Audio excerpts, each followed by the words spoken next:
여러분 안녕하세요. 믿고 보는 원불대 불교 대백과의 원영입니다.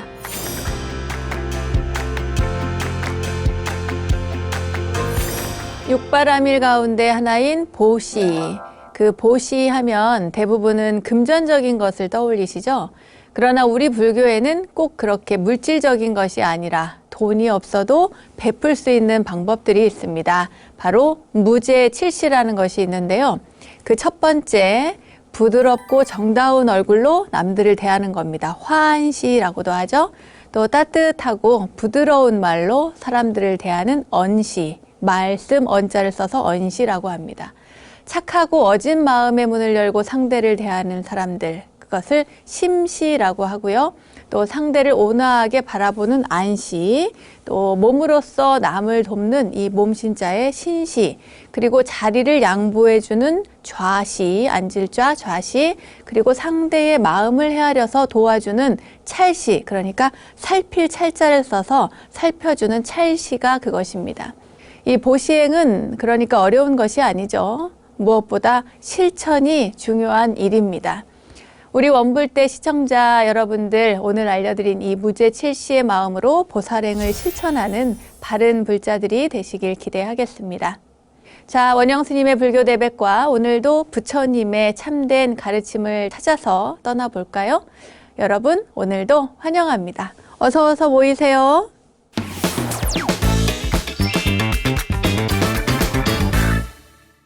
원영 스님의 불교 대백과 첫 순서는 알고 보면 약이 되는 수많은 불교의 이야기들과 불교 지식을 내 안에, 원영 스님의 불교 대백과 지식인 시간입니다. 지난 시간엔 경전에 나타난 부처님의 다양한 방편 가운데 그 비유에서 설법하는 비유 설법을 통한 부처님의 가르침을 몇 가지 여러분들께 소개를 해드렸는데요. 대체로 또 재밌게 보셨다고 말씀들 하셨습니다. 아마도 이 비유법이라는 그 방편이 부처님의 법을 좀 더 쉽고 친근하게 이렇게 사람들에게 느끼게 하기 때문이 아닐까 싶은데요. 그래서 오늘은 다양한 스토리가 있는 부처님의 이야기, 불교의 이야기들로 여러분에게 그 부처님의 가르침을 좀 더 이해할 수 있게 그런 시간을 마련을 해봤습니다. 일명 이야기로 풀어보는 부처님의 가르침이라고 작은 소주제를 정해봤어요. 과연 어떤 스토리들이 있을지 여러분 궁금하실 텐데요. 그럼 그 첫 번째 이야기부터 전해드리도록 하겠습니다.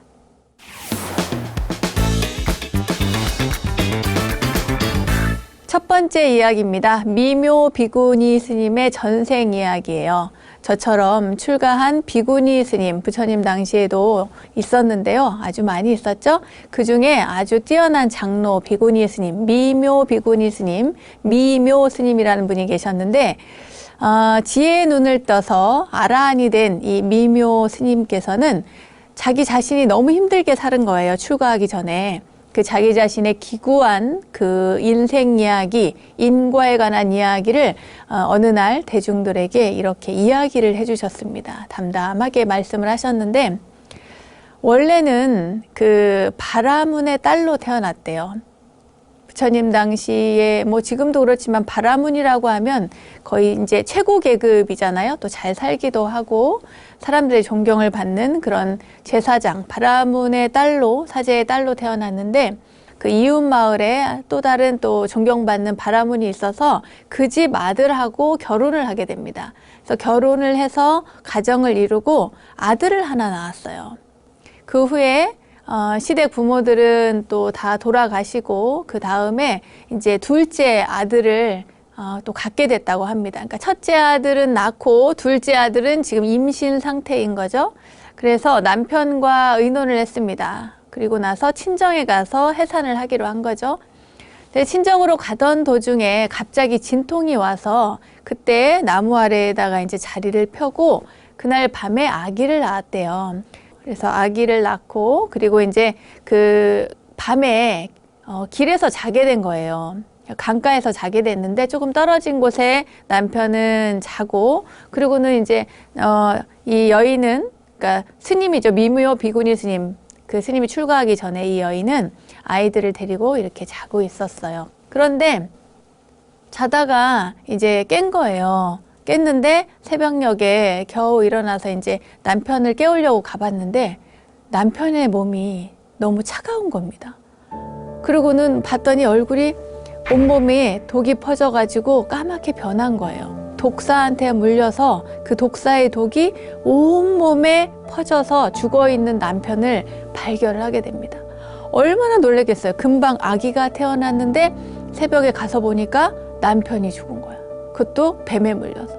기겁을 하고 너무 놀라서 그 시신을 보고 이 여인이 쓰러집니다. 기절을 하게 된 거죠.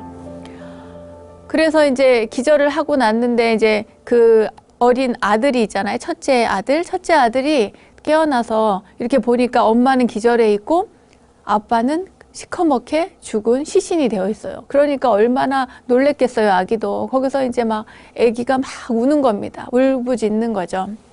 그래서 그 우는 소리에 이 엄마가 깹니다. 그래서 그 소리에 정신을 차리고 다시 일어나서 이제 안 되겠다 하고 이제 그 남편을 두고 어떻게 할 수가 없잖아요. 일단은 애들을 살려야 되니까 큰 아이를 등에 업고 작은 아이를 품에 안고 그리고는 이제 길을 떠나게 된 거예요. 그래서 이제 한참 길을 가는데 사람도 없고 뭐 인적도 드물고 이제 그 원래 살던 집으로 돌아갈까 생각을 했는데 거기보다는 친정이 더 가까웠던 거죠. 이제 길은 험하지만 그래도 강이 있고 강만 건너서 가면 금방 친정이어서 그래서 이제 강을 건너야겠다 생각을 합니다. 그래서 이제 그 강가에 큰 아이를 먼저 이렇게 내버려 두고 이야기를 하죠. 엄마가 이제 한꺼번에 너희 둘을 다 데리고 갈 수는 없으니까 엄마가 이 아기를 금방 태어난 둘째 아기를 먼저 가서 업고 가서 강가에다가 저 건너편에 내려놓고 올 테니까 그때까지 꼼짝 말고 여기 엄마 기다리고 있어. 이렇게 이야기를 하고 그래서 그 아이를 큰아들을 두고 그리고는 이제 그 갓 태어난 아기를 안고 그리고 이제 물을 건너기 시작을 합니다. 강을 건너기 시작해요. 건너는데 중간쯤 건너서 이렇게 보고 그 괜찮지 하고 이제 보니까 그냥 있어요. 그래가지고 조금 더 가요. 더 가서 이제 그 아기를 거기다 내려놓고 강 건너에 두 개에다가 내려놓고 돌아보니까 글쎄 큰아이가 엄마가 자기를 버리고 가는 줄 알고 막 울면서 강물로 뛰어들어오는 거예요. 그래서 이제 엄마가 아기를 얼른 강 건너에다가 두고 그러고 나서 오지 말라고 큰애를 부르면서 오지 말라고 엄마가 갈 테니 오지 말라고 했는데 애들이 말을 안 듣잖아요. 그리고 엄마가 멀리 있으니까 얼마나 무서워요. 강물이 흐르는데 그 강물로 뛰어들어와서 엄마한테 달려가다가 그 물살에 휩쓸려서 떠내려가게 됩니다. 아무리 빨리 달려가도 그 물살에 떠내려가는 아이를 구할 수가 없었어요. 너무 기가 막히죠. 그러니까 남편도 그렇게 간밤에 독사에 물려 죽고 큰아이도 강물에 휩쓸려 간 거예요. 그래서 이제 너무 기가 막힌데 거기다 그냥 거기 물 강가에서 그 강 속에서 하염없이 서 있을 수가 없죠. 왜냐하면 이제 갓난아기를 강 건너에다가 두고 왔으니까. 그래서 울면서 정신을 차려야지 하고는 다시 그 강가로 돌아옵니다. 돌아와서 갓난아기를 찾아보니까 갓난아이가 없는 거예요.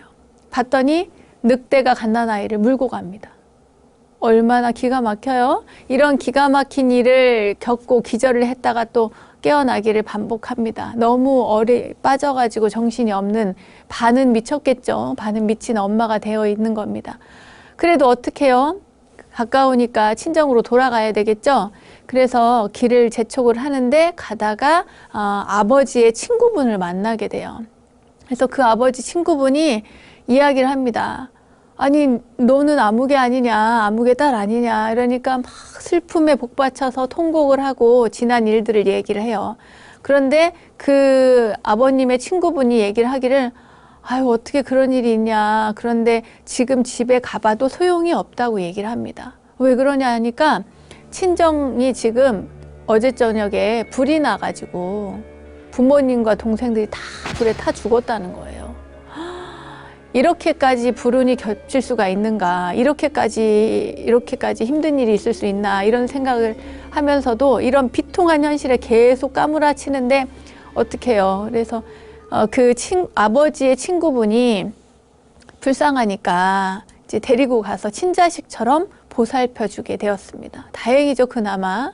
그러던 중에 이제 그 아버지 친구분 집에 머물고 있는데 이웃에 살던 바라문이 이제 이 여인이 너무 아름다우니까 얼굴을 보고 반해서 이제 자기 아내가 되어달라고 청을 합니다. 그래서 이제 의지할 곳이 없잖아요. 애들도 죽고 남편도 죽었으니. 그래서 이제 그 집에 시집을 갑니다. 시집을 가서 처음에는 괜찮은 줄 알았더니 그 바라문이 술고래였던 거예요.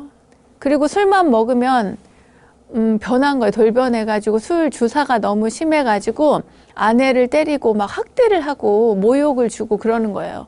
그러니까 도저히 참을 수가 없어서 맞고는 못 살잖아요. 그래서 도망을 갑니다. 그 야반도주를 하게 되죠. 몰래 도망을 가서 그 바라나시 성 밖에 있는 어느 나무 밑에서 이렇게 숨어 살고 있었어요. 그런데 그때 한 고장의 그 부잣집 아들이 마침 사랑하던 아내를 잃고 또 막 못 잊어서 막 슬퍼하고 그랬어요. 근데 무덤가에 와서 애통해하면서 눈물을 흘리고 그러다가 이 나무 앞을 그 나무 밑을 지나게 됐는데 이제 자주 보게 된 거예요, 이 여인을. 근데 이 여인이 너무 곱고 아름다우니까 그 바라문이, 그러니까 이제 아내를 찾아오던, 무덤가를 찾아오던 사람이 이 여인에게 자기 아내가 되어 달라고 그렇게 청을 합니다.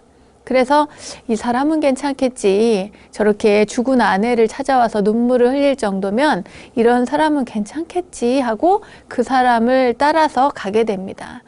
그런데 이게 웬일이에요. 그 사람을 따라가서 처음에는 좀 행복하게 잘 살았는데 머지않아서 이 남편이 병이 들어서 죽고 맙니다. 그런데 거기서 그치지 않고 그 고장에서는 남편이 죽으면 아내를 무덤에 같이 묻어버렸어요. 그때 당시 옛날에는.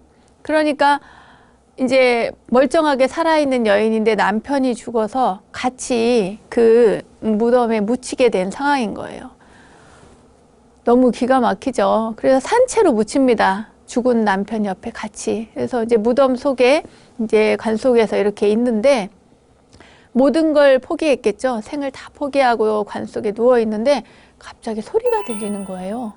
무슨 소린가 했더니 이제 부자가 죽었으니 자식도 없고 부잣집에서 죽었으니까 부부를 다 매장을 하니까 그때 죽을 때에 여인과, 그러니까 부인과 함께 온갖 장신구를 다 넣어서 묻었던 겁니다. 그러니까 도굴꾼이 온 거예요. 도굴꾼이 무덤을 이제, 그러니까 오래된 무덤은 파기 힘들지만 금방 만든 무덤이니까 쉽게 팠죠.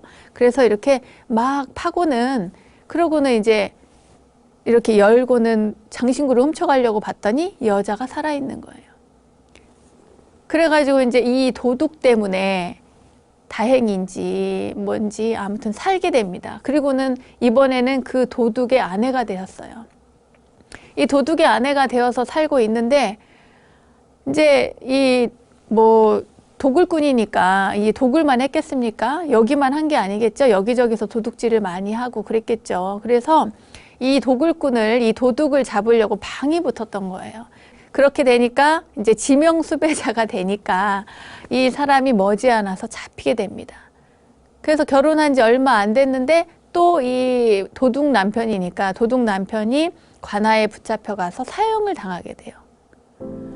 그렇게 기구한 신세 말하자면 이제 한탄과 여러 가지 그런 감정이 있었겠죠. 이런 이야기들을 이제 이 비구니 스님이 하시면서 그때 당시에 그랬다는 거예요. 아니 내가 전생에 무슨 죄를 지었길래 이렇게 고통을 받으면서 살아야 하나. 도대체 어디에 의지해서 내가 이렇게 앞으로 살아갈 것인가 그런 생각을 해요. 그래가지고 우리도 그렇잖아요. 뭔가 어려운 일이 있거나 불행한 일이 닥치면 아우 내가 전생에 무슨 죄를 지었길래 이런 일을 겪나 이렇게 생각을 하지 않습니까? 마찬가지로 이 비구니 스님도 그렇게 생각을 한 거예요. 그래서 누구한테 들으니까 그 석가족의 아들이 고행 끝에 부처를 이루었다는 이야기를 들었어요. 그래서 과거의 일, 미래의 일까지 모두 다 훤히 깨닫는다는, 꿰뚫고 있다는 이야기를 듣고 그래서 그 부처님께로 찾아갑니다. 기원정사로 찾아가서 멀리서 달처럼 환하게 빛나는 부처님의 모습을 보게 되죠. 그리고 나서 이제 부처님께서 멀리서 이렇게 봤는데 가까이 다가오셔서 이렇게 이야기를 하게 돼요. 그래서 부처님께 출가를 허락해 달라고 부탁을 드립니다.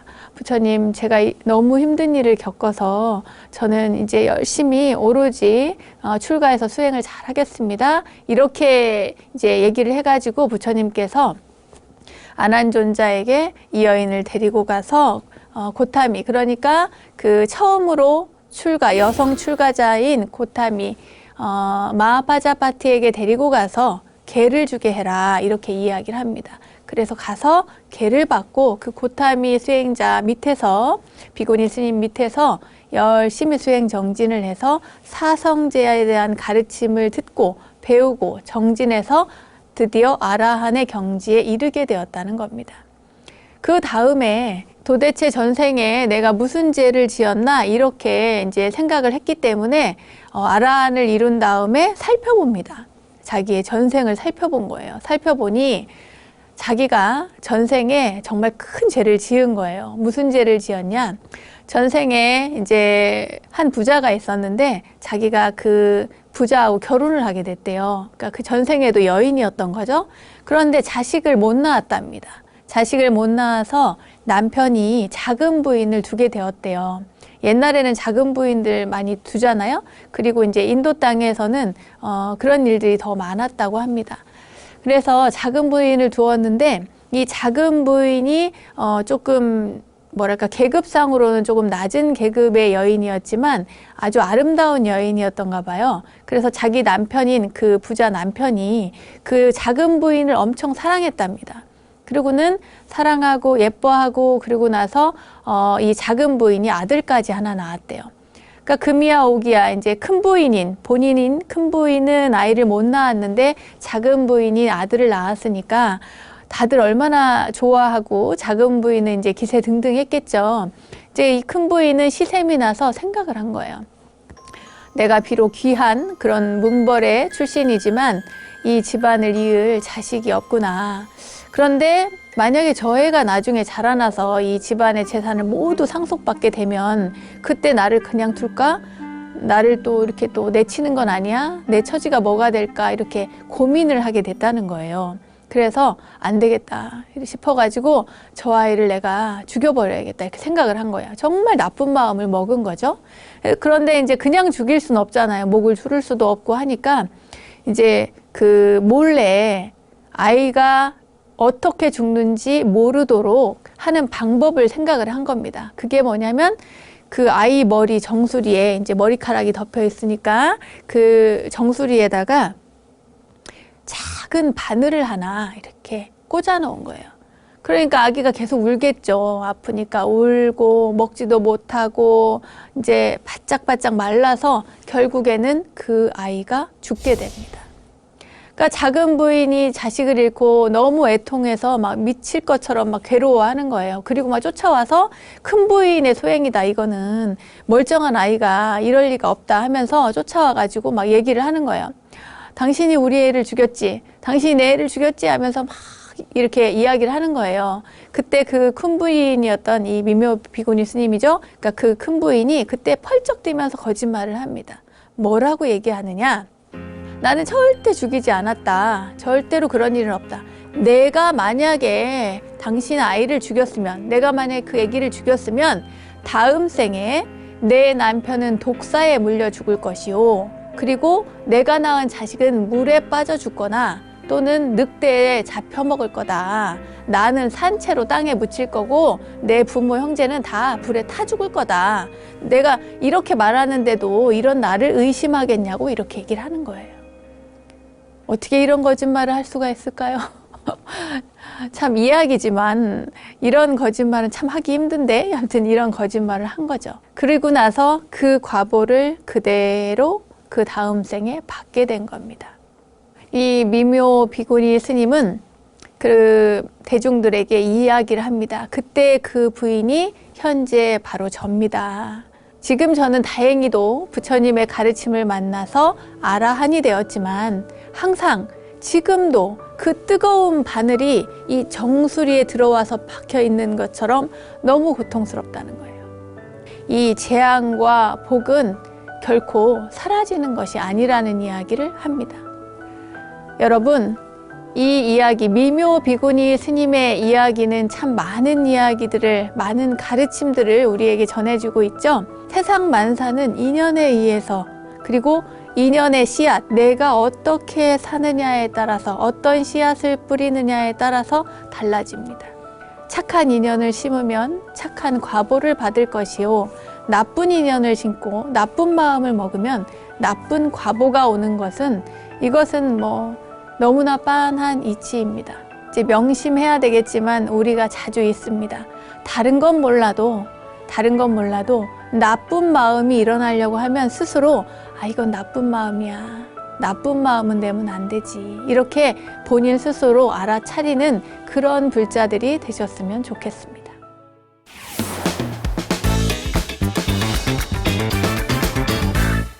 부처님 당시의 이야기입니다.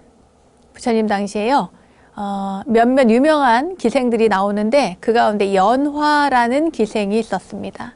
이 연화는 참으로 아름답고 또 생각도 아주 깊은 기생이었어요. 나라에 많은 여인들이 있었지만 이 연화라고 하는 이 여인의 매력에 따를 사람이 없었다고 합니다. 이 연화는 문득 세상이 참 허망하다, 이렇게 생각을 한 거예요. 이 기생으로서 굉장히 장엄도 많이 하고 장신구 막 이렇게 달고 화려한 옷을 입고 이렇게 사는데 세상이 너무 허망한 거예요.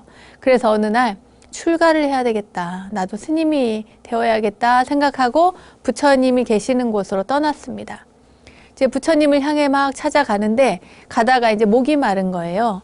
그래서 물을 마시려고 이렇게 갔는데 그 물가에 비친 자기 얼굴을 보니까 너무 예쁜 거야. 자기 얼굴을 보니까 자기가 너무 예쁜 겁니다.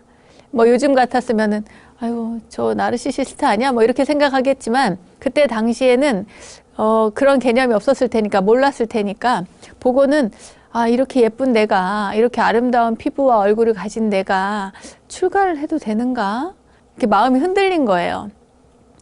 지금 모든 권력을 가진 남자들이 이렇게 막 줄을 섰는데 수많은 재물을 가지고 와서 막 사랑한다고 하고 이러는데 이거 내가 지금 출가하는 게 맞나? 이런 생각이 든 거예요.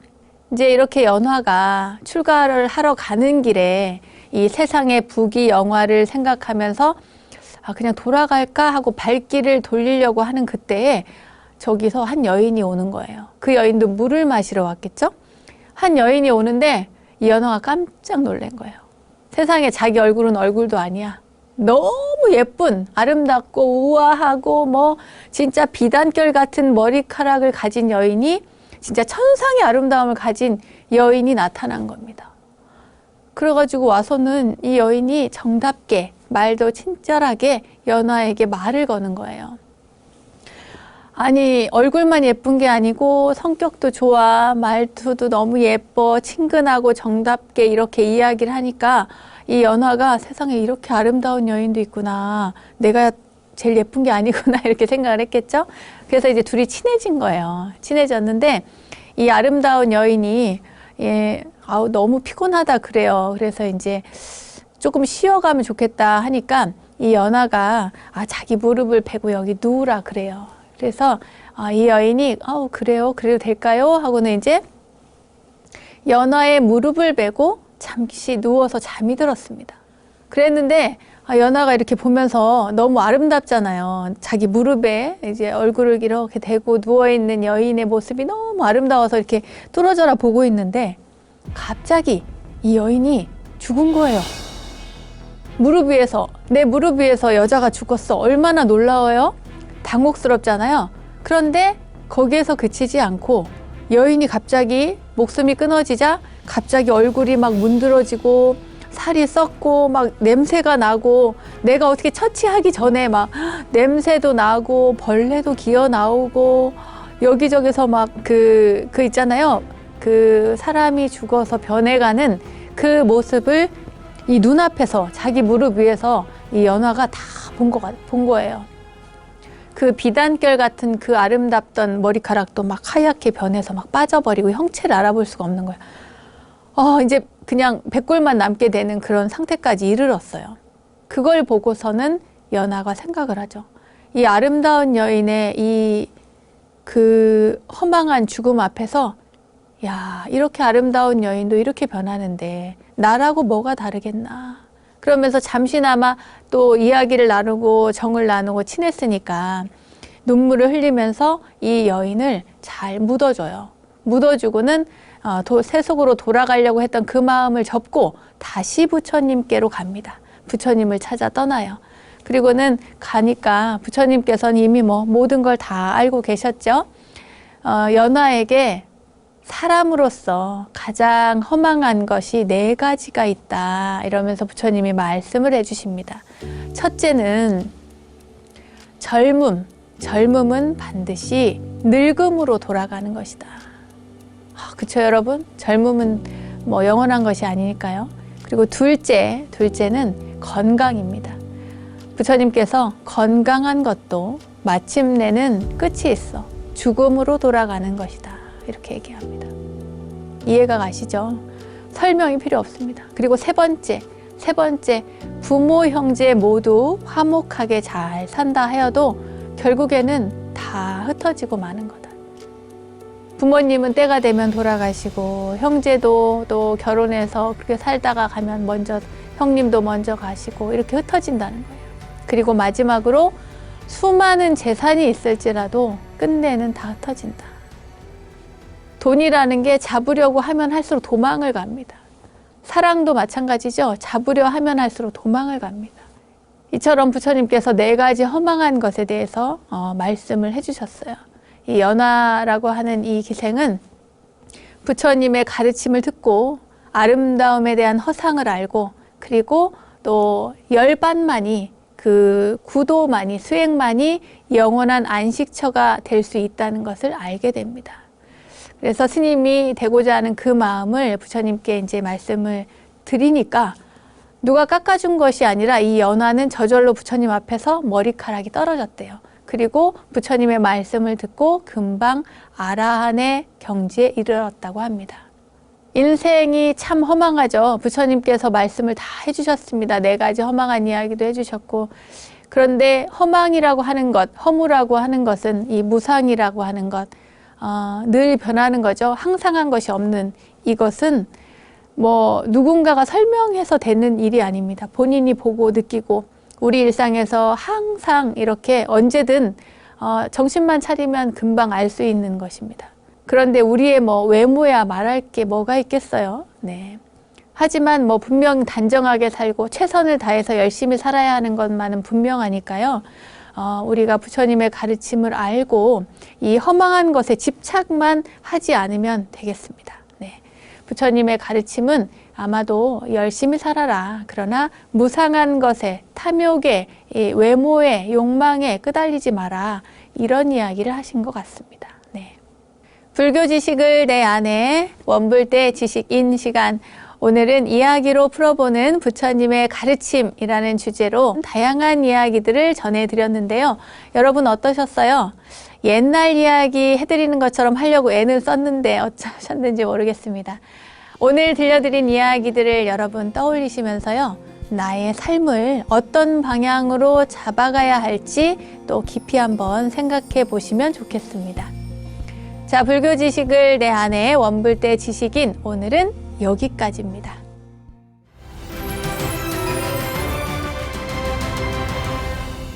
저절로 알게 되는 사찰 이야기, 오늘은 이절로 아니 저절로 시간입니다. 오늘은 충청남도 예산에 자리한 향천사로 떠나봅니다. 대한불교조계종 제7교구본사인 수덕사의 말사인 향천사는요, 충남 예산군 예산읍에 자리를 하고 있는데요. 백제 의자왕 15년인 655년에 의각스님이 창건하셨다고 합니다. 삼국사기에 전하는 바에 의하면 의각스님은 엄청 키가 크셨대요. 그리고 불교 경전도 잘 알고 해박하고 또 평소에 반야심경을 일심으로 독경을 해서요. 눈과 입에서 광명이 나왔다고 전해지고 있습니다. 이 향천사에는 과연 어떤 전설이 전해져 내려오고 있는지 지금부터 함께 하겠습니다. 의자왕 때니까 뭐 백제가 망할 즈음이죠. 국군이 다 해갈 그 무렵 646년의 일입니다. 의각스님은 일본의 문화사절로 백제사에 가 있다가 중국으로 건너가서 오자산, 그러니까 지금의 구화산에 가서 용맹정진을 하셨습니다. 부처님이 풍전등화 같은 백제를 구해낼 방법을 좀 찾게 해주십시오 하고 또 기도도 많이 올렸는데요. 5년 동안 기도한 이 의각스님은 그곳에서 옥돌로 3053불상, 3053분의 불상을 조성을 하고 또 16나안을 조성해서 또 향나무로 아미타 부처님, 관세음보살님, 대세지 보살님을 조성을 했는데요. 구화산에서 정진하던 스님은 문득 이제 다 됐구나, 나라로 돌아가야 되겠다 이렇게 생각을 하고 제자들과 함께 자기가 이제 조성을 해놓은 옥불상과 16나안상 그리고 향으로 만든 부처님과 보살상을 모두 다 모셔갈 수 있도록 큰 배를 준비해서 돌아가게 됩니다. 이제 열심히 준비해서 다 배에다 싣고는, 그리고는 오산현 북포해안, 그러니까 현재의 예산군 예산읍 창소리에 도착을 하게 됩니다. 이제 그 배 속에서, 배 안에서도 스님을 이렇게 좌선을 하셨나 봐요. 그래서 도착했다고 이제 제자들이 스승님 백제 땅에 도착했습니다 하고 이제 말씀을 드려서 내립니다. 배에서 내리게 되는데 봉안할 장소를 찾아야 되는데 마땅히 없었던 거예요. 머나먼 백길을 건너서 백제 땅에 도착을 했는데 이제 어디에 모셔야 될지를 몰라서 고민을 하게 된 겁니다. 이제 장소물색 미리 해둘 걸 하고 그 후회를 했겠죠. 이제 의각스님은 이제 포구에다가 배를 대어 놓고 이제 육지를 돌아다니면서 제자들과 함께 이제 부처님을 모실 곳을 살피게 되는데요. 아무리 찾아봐도 없는 겁니다. 그 땅이. 그래서 거의 1개월 동안 배 속에 그냥 불상을 그대로 둔 채로 계속 찾아다닌 거예요. 하는 수 없이 스님은 이제 배에다가 불상을 실은 채 1개월 동안 지극정성으로 기도를 했습니다. 부처님을 모실 장소를 찾게 해달라고 기도를 한 거죠. 의각스님이 계속 지극정성으로 기도를 올리던 100일째 되던 날에 드디어 감흥이 왔어요. 그날도 어느 때처럼 새벽 예불을 올리고 있었는데요. 그런데 하늘에서 이상한 새가 하늘을 막 맴도는 거예요. 의각스님은 조용히 제자들에게 일렀죠. 지금 저 하늘에 맴도는 새가 예사롭지가 않다. 배에서 내려서 가서 건너편 산 위에 올라가서 그 행동을 잘 보라 그래요. 제자들이 열심히 이제 산에 올라가서 그 새를 찾아보니까 세상에 그 새가 색깔이 검정색이 아니라 금색인 거예요. 금까마귀가 한 마리도 아니고 2마리가 있는 겁니다. 그러면서 허공을 이렇게 빙글빙글 돌고 있었던 거예요. 그래서 이제 스님들이 가서 얘기를 했겠죠. 의각스님은 화들짝 놀라면서 이거는 보통 예사로운 징조가 아닐 수 없다. 이건 뭔가가 있다. 이렇게 생각을 한 거죠. 그래서 금까마귀가 이동하기 시작하자 제자들이 그 까마귀를 쫓아갑니다. 쫓아가서 보니까 산 중턱의 우물 옆에서 물을 먹고 있는 거예요. 이제 의각스님과 이제 제자들이 그걸 보고는 다가가죠. 다가가니까 그 까마귀가 하늘 높이 올라가 버렸대요. 근데 이게 웬일인지 금까마귀가 머물렀던 그 우물에서 엄청 향기로운 그 향내가 나는 거예요. 야, 이것 봐라. 우물에서 향기로운 냄새가 나고 있네. 저것 좀 봐. 널찍한 장소가 또 펼쳐져 있어. 이제 제자들이 얘기를 하는 거예요. 아마도 금까마귀가 이곳에 부처님 도량을 지으라고 계시를 준 것이 틀림없어. 이렇게 그 생각을 하고 스승님에게 이야기를 합니다. 그러니까 의각스님이 그 이야기를 듣고 그렇구나. 맞다. 그럼 그곳에 도량을 열라는 하늘의 계시가 분명하니 그러면 그곳에 불상을 모셔가도록 하자. 이렇게 결정을 하고 이제 배로 가서 옮길 생각을 합니다. 그런데 배에 싣고 온 그 많은 옥불과 16나님, 부처님, 보살상을 옮기려고 하니까 이제 스님들은 그렇게 많지 않아서 몇십 명 되는데 이제 이 숫자 가지고는 방법이 없는 거예요. 옮길 방법이. 그래서 이제 스님이 골똘히 생각에 잠겨서 이걸 어떻게 할까 하고 있는데 그래서 소 울음소리가 들립니다. 그래서 옳거니 저 소를 이용하면 되겠구나 하고 생각을 하는 거죠. 부처님이 우리를 도와주시네 생각을 하고 의각스님과 제자들은 소가 우는 소리를 들었다고 했잖아요. 그 소를 끌어와서 거기에다가 이제 수레를 매달아서 이제 옥불상과 가지고 오는 불보살상 모두 다 운반을 합니다. 그것뿐만 아니라 이 흰소 그 수레에다가 사찰 건립에 필요한 목재까지도 전부 실어서 나르게 되는 거예요. 그렇게 해서 다 옮기고 나니까 그게 한 7일 정도 걸렸는데 그렇게 힘든 일을 다 한 이 흰소는 크게 고함을 한번 지르고는 그리고는 숨을 거뒀다고 합니다. 이렇게 사찰을 창건한 의각스님은 회양식 날 법상에 올라서 사부 대중들에게 아주 의미심장한 법문을 하셨어요. 뭐라고 하셨냐면 오늘 이 불사가 원만하게 성취될 수 있었던 것에는 우주에 두루하신 호법신장과 부처님의 크나큰 가피가 있었기 때문입니다. 특히 도량을 점쥐해 주신 금까마귀 그리고 도움을 준 흰소 이들의 도움이 없었다면 이번 불사는 엄두도 못 냈을 겁니다. 그래서 소납은 이날부터 이 도량에 들어선 뒷산 이름을 예전에 부르던 덕봉산 대신에 금오산이라고 그러니까 그 금자에다가요 까마귀 오자를 쓰는 거죠. 금오산이라고 부를 겁니다. 얘기를 해요. 그리고 사찰 이름을 그 우물에서 향기가 났다고 했잖아요. 그래서 향기 나는 우물 향천사라고 부를 것입니다. 이야기를 합니다. 그리고 대중들도 모두 그렇게 불러달라고 부탁을 하죠.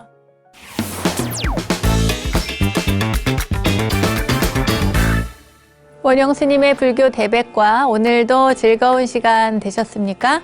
세상의 모든 불교 이야기를 모아서 전해드리고 있는 원영스님의 불교 대백과 오늘은 이야기로 풀어보는 부처님의 가르침이라는 주제로 경전에서 전해지는 다양한 이야기, 설법 이야기를 여러분들께 전해드렸습니다. 그리고 부처님 가르침도 되새겨봤고요. 충남 예산의 향천사 유래까지 전해드렸습니다. 알매지혜가 가득한 시간 원불대 오늘은 여기까지입니다. 다음 원불대 이야기들도 여러분 기대해 주시고요. 저는 여기서 인사드릴게요. 믿음직한 원불대, 믿고 보는 원불대 다음 시간도 잊지 마세요. 감사합니다.